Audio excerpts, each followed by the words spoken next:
Well, this one from the Forgotten File at number 45 on my fantasy playlist. Just listen to it on YouTube. I just barely remember this record.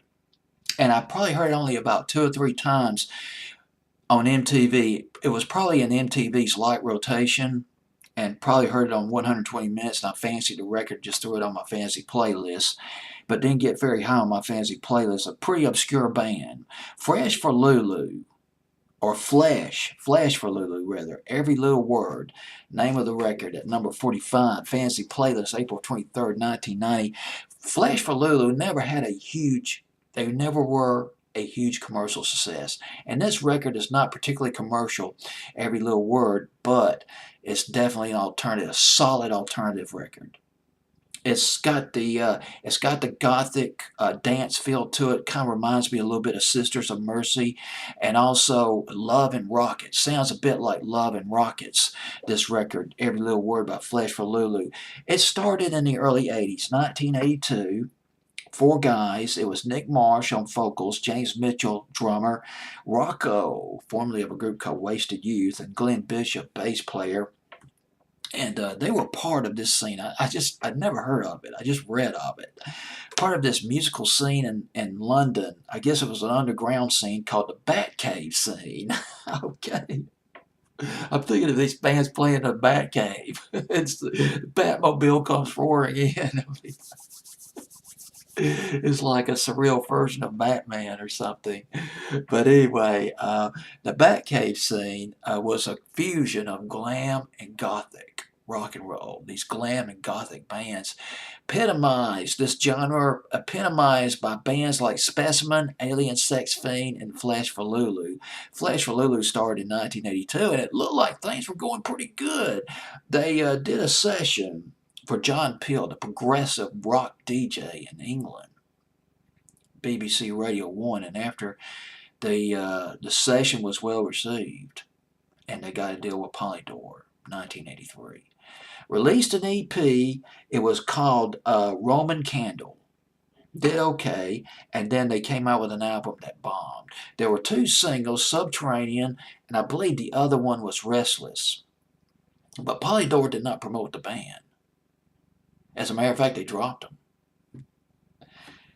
About a year later, 1985, they signed with Hybrid Records, and then they put out this mini LP. It was called Blue Sister Swing, and it was banned in Spain, banned in the U.S., and probably banned in other parts of Europe because the cover art showed two nuns kissing, and that was a no-no. 1986, they signed with another record label. Let's do it again. Let's keep on trying. Keep on trucking, baby. Beggars Banquet Records. And they came out with a record called I Go Crazy. It was featured in a John Hughes romantic drama called Some Kind of Wonderful. The song was. Got some success on college radio. And then in 1989, they had a couple of success stories, Decline and Fall, and then there was Time and Space. Both of these songs made top 10, top 20 on the modern rock charts, but they did not cross over into the commercial field. This was a band here in the States that was relegated to college radio. They did not break out of college radio. Got some airplay on MTV, probably on their light rotation every now and then. Play a Rod Stewart record about 6 or 7 times a day, and play this Flesh for Lulu record only once a day. And I'm sure they were on 120 Minutes. Remember 120 Minutes? Boy, that's bringing back some memories 30 years ago. And Every Little Word, it was on.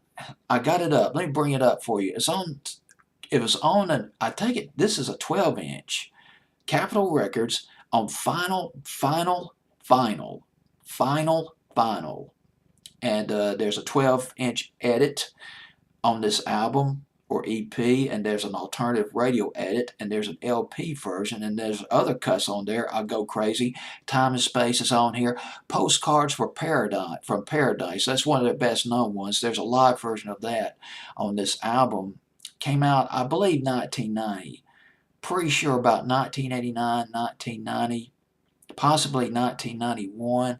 I don't see this particular record on any other album. that I can locate on here. It's a little confusing. Well, anyway, here we are. It's on my fancy playlist though at number 45. And due to lack of commercial success, well, they were dropped by Capitol. And they had a deal. Looked like they had a deal that was going to go through with Hollywood Records, and that sank. And they broke up. 1992.